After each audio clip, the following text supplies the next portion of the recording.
What's up, fellow agents? I see you've made it past Titamon. Congratulations.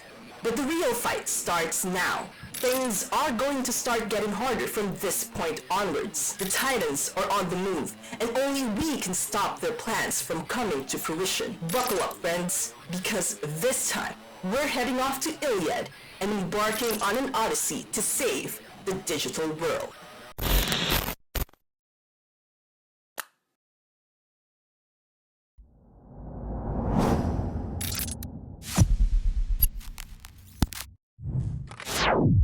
This is the third part of our Digimon story Time Stranger New Game Plus, Mega Plus Guide and Walkthrough. What's up, girls and boys? What's up, Internet? I am Bianca, and for this video, I will be focusing on chapters 13 through 20 of the game. I'll be walking you through the strategies to dismantle every boss from that segment, guaranteeing your victory against the more brutal challenges this section offers. Make sure your team are at the ready because the kitty gloves are off. And let's get started with chapter 13. Rumble in the Underground throws our first true curveball, a triple boss battle. We're facing the Ogre trio, Fugamon, Ogremon, and Hyogamon down in Central Town's Spiral Waterway. All three are virus types, which is easy enough, but their individual weaknesses are all over the place. Fugamon, for instance, hates ice and water. Ogremon is weak to fire and earth, and Hyogamon is weak to fire and steel. Because of their elemental weaknesses being predominantly fire and ice, my battle team for this match included GranKuwagamon, Nastimon, and Lucimon Satan mode. GranKuwagamon's Eclipse Finger should be focused on Ogremon and Hyogamon. When those two are down and out, I switch to Caldon Arcus for Fugamon.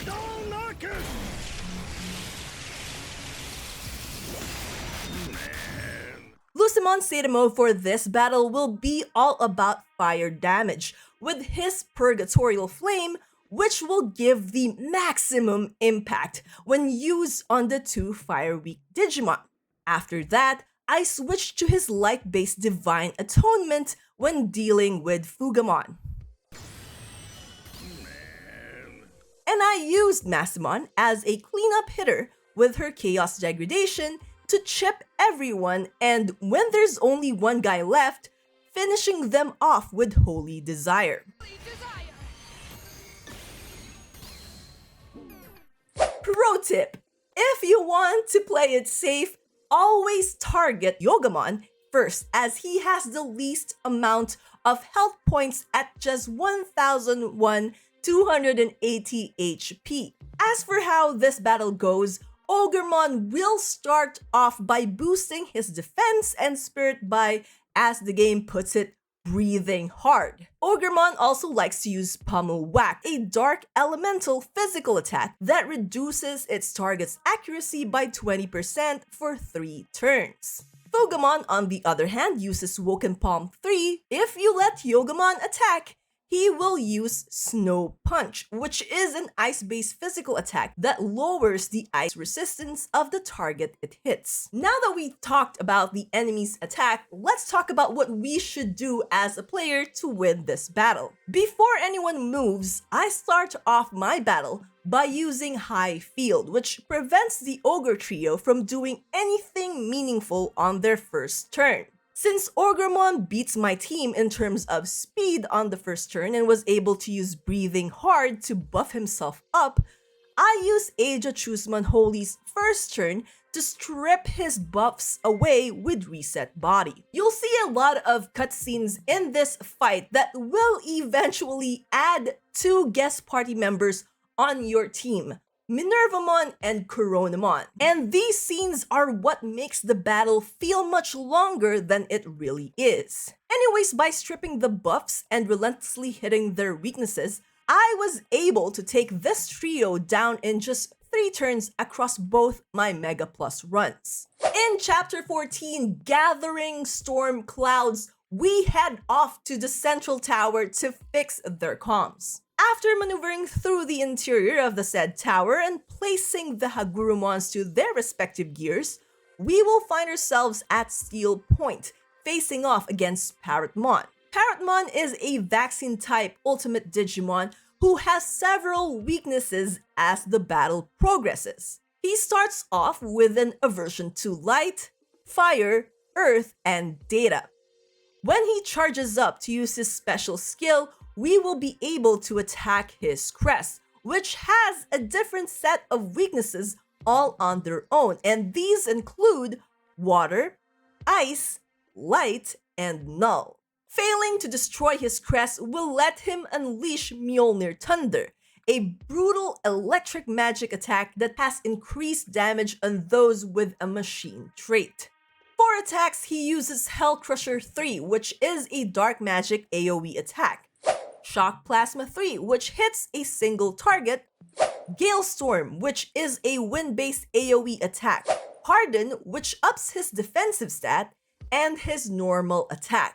There are also Lightning Strike and Thunder Charge, which heals Parrotmon with 5,000 HP per hit and can also deal 1,000 to 1,500 HP damage on any of our Digimon that it hits. All of Parrotmon's electricity-based attack as well as the environmental Lightning Strike also has a chance to apply paralysis on our Digimon. So it's best to have multi-walls equipped or have some like the Sky God's Thunderbolt that can nullify all status abnormalities on top of boosting electricity resistance. During this fight, you will end up teaming with Merukimon. And though that may seem like an added firepower, compared to our Digimon, he ends up not really being much help damage-wise. Parrotmon does at times enjoy attacking him though. Because of his myriad of weaknesses, my battle lineup for this consisted of Susanomon, Gracenovamon, and Mastemon, with Mastemon's kit updated to include Comet Hammer 3. All of them, including my reserves, have an assortment of multi-walls and Sky God Thunderbolts. As with every boss battle thus far, I started it off with a high field cross art for the added defense and offensive power. Now you have 2 paths here, an SP conservative one and a full powered one. If you want to conserve SP, you can opt to use Ignition Flare 3 and Comet Hammer 3 on Parrotmon, and having the full brunt of your firepower rely, no pun intended, on Gracenovamon, while Chusmon Holy does healing and support. However, if you want to speed up the boss battle and go full power, then letting off Amano Habakiri, Eclipse Finger, and Holy Desire from Susanomon, Gracenovamon, and Mastemon is the way to go, with Chusmon Holy still running support and healing. Now, when Merukimon joins the fray, the lightning from the storm would begin hitting our party members. Again, it deals an additional damage to those with the machine trait, so Chusmon Holy would most likely be using his turns to heal. When Parrotmon begins to power up, you can then change your attack pattern from single target attacks to doing AoE ones on Parrotmon to deal damage not just on his crest, but his main body as well. This means either switching from your Ignition Flame 3 and Comet Hammer 3 attacks to Amano Habakiri, Chaos Degradation, and Kaldan Arcus. The ability to deal damage to more than one target is the reason why, despite Parrotmon being susceptible to the light element, I chose to not go with Imperial Dramon Paladin mode. Having said that, on both of my Mega Plus runs, one going down the conservative path and the other the full force one, Parrotmon wasn't able to pull off his Mjolnir Thunder special skill. In the following chapter, Incoming Conflict, we find ourselves and Blimpmon crashing to the Factorial area. After maneuvering the maze that is the main factory as we help Okuwamon, we will come across this open area en route to the reactor, where we will deal with our next boss, UltimateBrachiomon. For this battle, I changed up my core team to Chronomon Destroy Mode, Lucimon Zeta Mode, and Zombie Plutomon, while having Susanmon on backup and updated their kit to take advantage of UltimateBrachiomon's weaknesses and the gimmick that comes along in this battle. The two Okuwamons who tagged along will also be in this fight, who, on both my Mega Plus runs, just ended up being UltimateBrachiomon's punching bags. UltimateBrachiomon is a data-type Digimon with a machine trait. As such, he is weak to virus types, hence the change in our battle lineup. He is also weak to plant and wind type attacks, which is why we have attachment skills such as Thorn Strike 3, Wind Claw 3, and Sonic Shot 3 equipped. Now, for the battle itself. At the beginning, UltimateBrachiomon will always be highly resistant to any physical base attack. As such, our main damage dealers are going to be our magic DPS. In terms of attacks, UltimateBrachiomon has Woken Palm 3, Comet Hammer 3, Iron Slash 3, and his normal attack. Of them, the one that could potentially be dangerous to our entire party is Iron Slash 3, as it hits the entire party with a 20% chance to deal critical damage. Now, there are two ways to go about this battle as well. You can either switch Adrochusmon from his holy form to his green form and hope that his stats would hold out against our foe, as his green form has the plant-based attacks that UltimateBrachiomon is weak to, or you can keep him in his holy form and use him more for support and healing than attacking. Either way, you would need whoever has character reversal to cast it on Ogremon, which is done by pressing the X button to switch targets from the enemy side to your side, so that he would change from Vaccine, which is weak to data type, to a virus type. Now, going back to the gimmick I mentioned earlier, throughout this battle, UltimateBrachiomon will go from being resistant to physical attacks to being resistant to magical ones. As such, you would need to either switch up your battle team so that they would always be either purely physical or magical DPS units, or make use of the units whose damage type he had become resistant to provide support and healing. I would also advise against using your cross art again when it becomes available in the middle of the fight, since you will need that for our next boss. Don't worry if your health and SP ends up getting low when the battle ends, however, as you will be fully healed afterwards.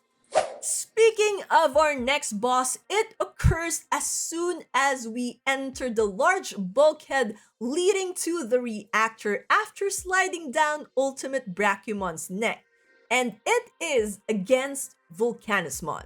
Vulcanosmon is a Mega Stage, Data-type Digimon who is weak to the Earth and Null elements and Virus-type damage dealers. As such, having a team of virus types who can deal this type of damage will be tremendously helpful for this fight. However, if you have a majority of vaccine types maxed out, then you would still be able to turn this battle into your favor, but it will be a much longer battle. You can also opt to mix both virus and vaccine types into your battle party. Personally, I went with my core team, Susanmon, Gracenovamon, and Mastemon, and simply added Awesome Quake 3 and Character Reversal into Susanmon's skill attachment, and Stonecleave 3 for Gracenovamon. I also have Lucimon Satan mode as part of my backup team with Venusmon and Rosemon Burst mode. Moving on to the battle itself. Vulcanosmon has 3 battle phases, with the third phase acting as his charging phase, which is again denoted by the CP gauge on the left of his health bar and the white bar underneath his health bar.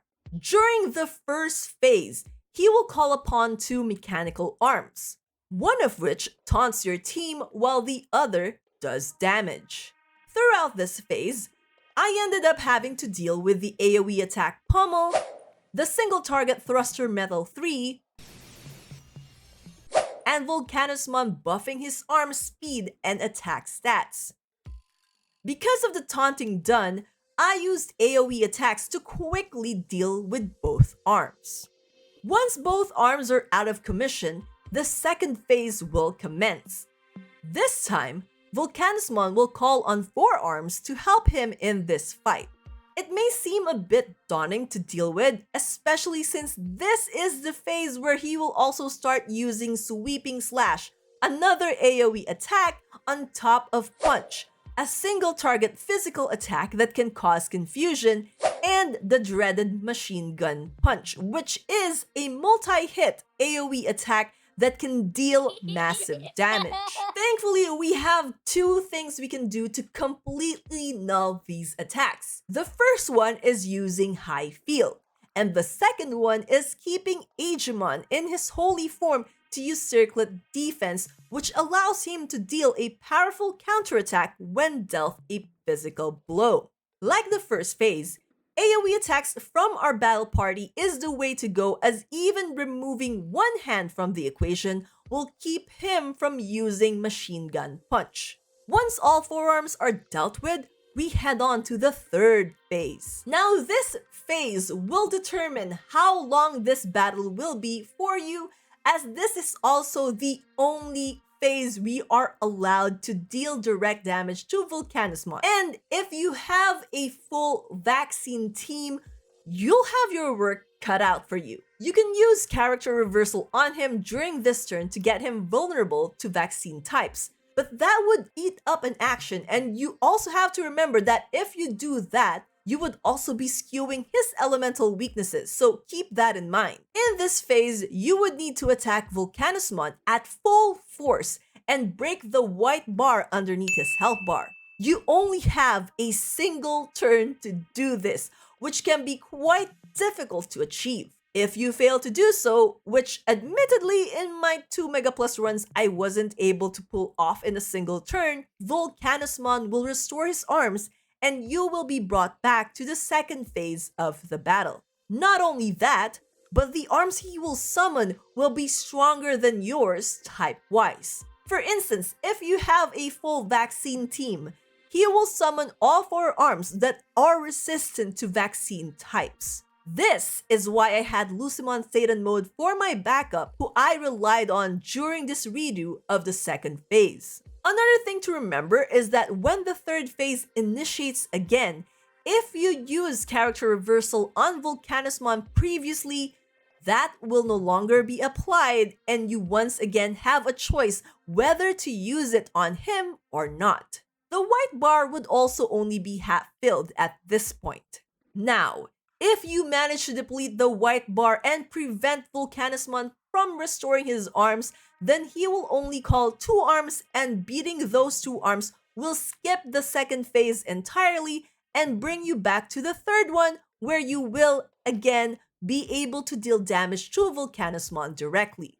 The white bar, however, will once again be completely full. Honestly, this is a battle where you have to decide what you want Agemon to do. Do you want him to heal or use his Circlet Defense to completely null the physical damage dealt on him and counter-attack? Personally, I went with Circlet Defense further into the battle and relied more on the High Field Cross Art, which is, put plainly, the MVP of this battle. Chapter 17 is where the next boss is at. On the Shores of Another World has us heading off to the Abyss area and diving underwater to face off against the ultimate stage, Sharkmon. Now, this entire section in the Abyss area is where Lucimon Satamode's Divine Atonement shines, as his skill has a chance to instantly knock out the enemy mobs. And since Sharkmon has 2 Divermons with him when we fight him,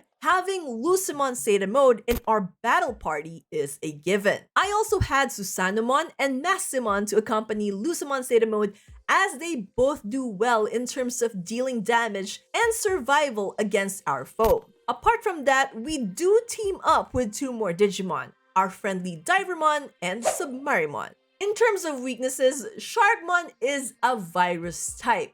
As such, he is weak against vaccine types. He is also susceptible to electricity and null-based attacks, of which both Susanomon and Massimon are capable of dealing. He can also be easily paralyzed. The Divermons, on the other hand, are Data-type Digimon.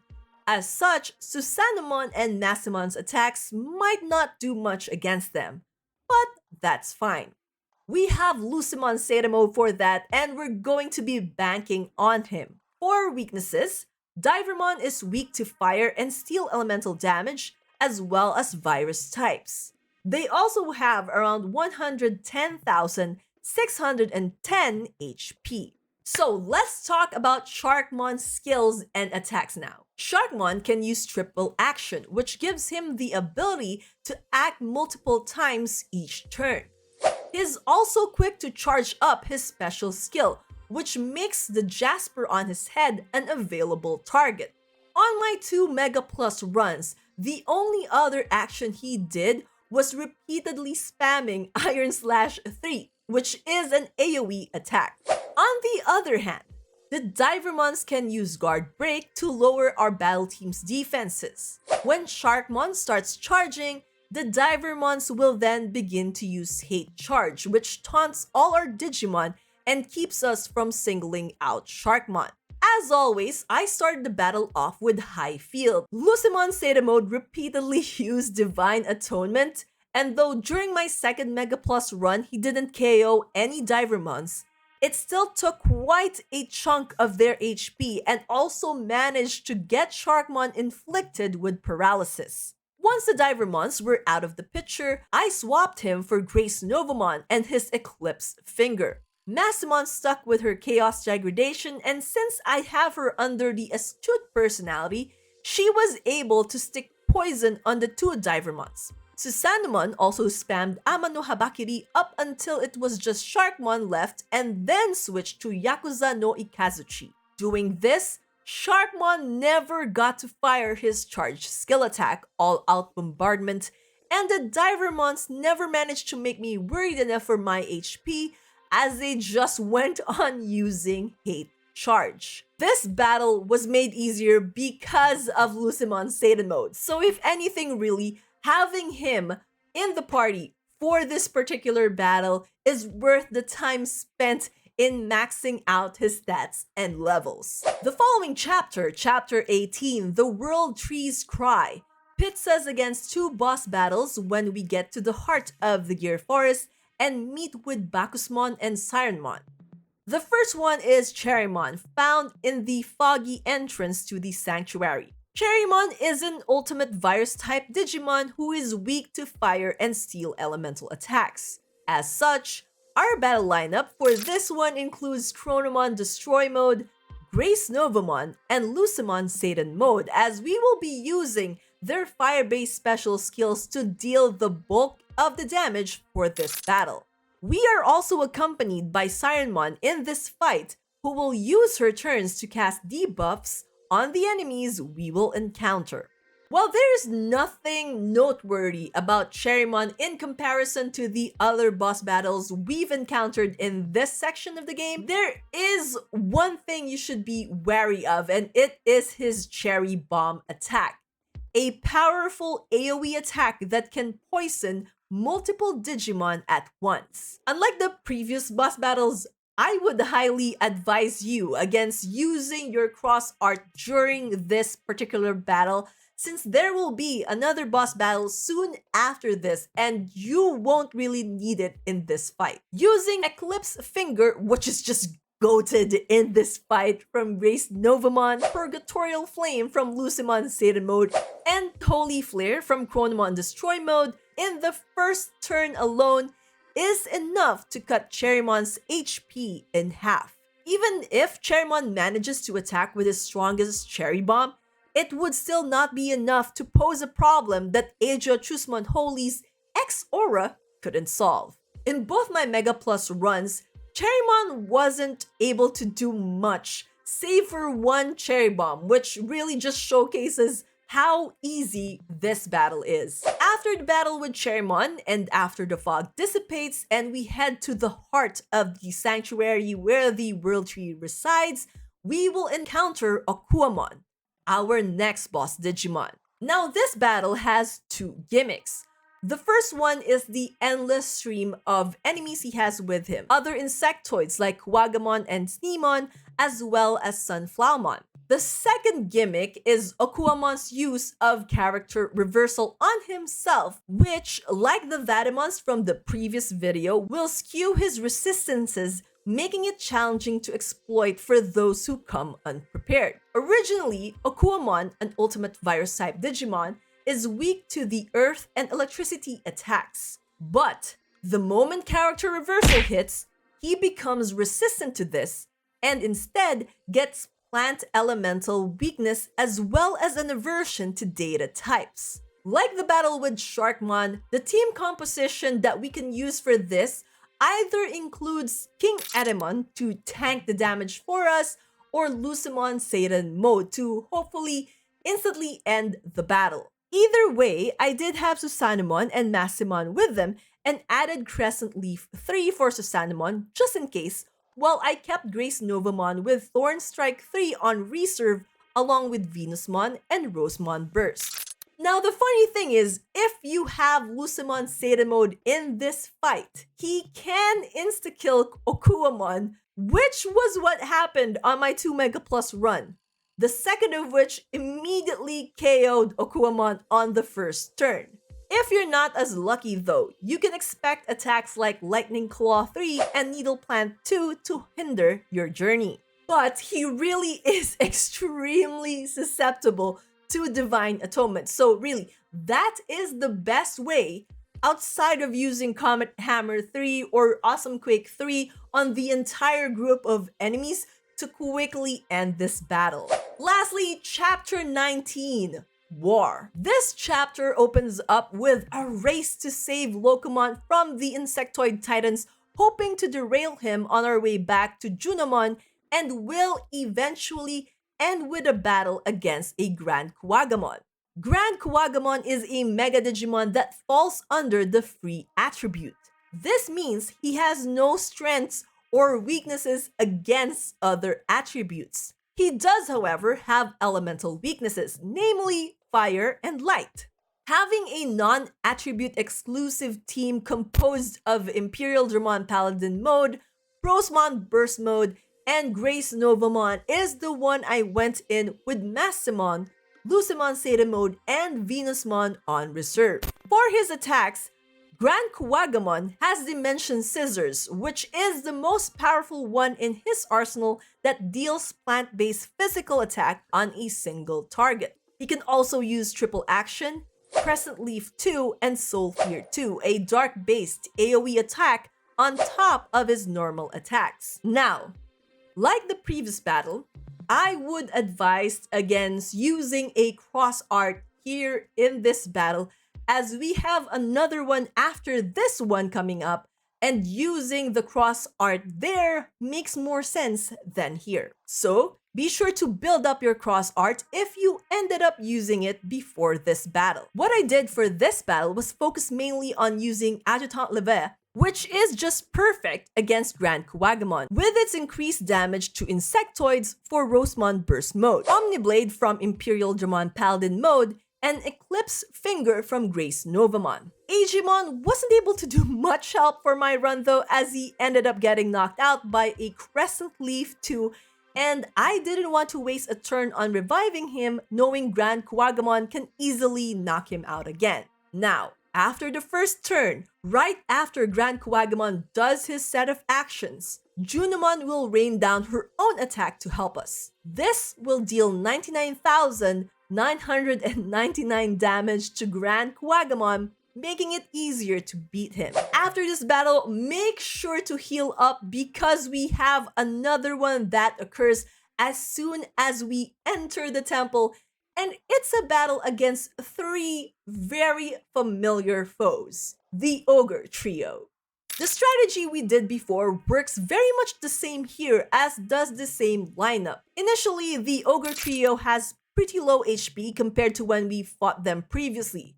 However, a cutscene will occur after downing one of them that will make their attacks stronger. Apart from the usual, considering I ended up knocking Hyogamon first, Fugamon ended up using Evil Hurricane after Ogremon got enraged and had his own attack boosted. The multiple turns they got from that cutscene also was spammed with Pummel Whack from Ogremon and the aforementioned Evil Hurricane from Fugamon, and this got Digimon wholly knocked out. Like the multiple other times that it happened to him, I didn't bother reviving Digimon and opted instead to go with the offensive. When there was only Fugamon left, I swapped Lucimon Zeta Mode out for Venusmon to heal those that were still fighting. With that, it really didn't take long for me to defeat the Ogre Trio once more. So that's it. All the bosses you will encounter in the Act 1 of the game. For the next video, we will be dealing with Act 2, which runs from chapter 21 to chapter 40. Honestly, I could probably squish all the remaining bosses together in one final video and call this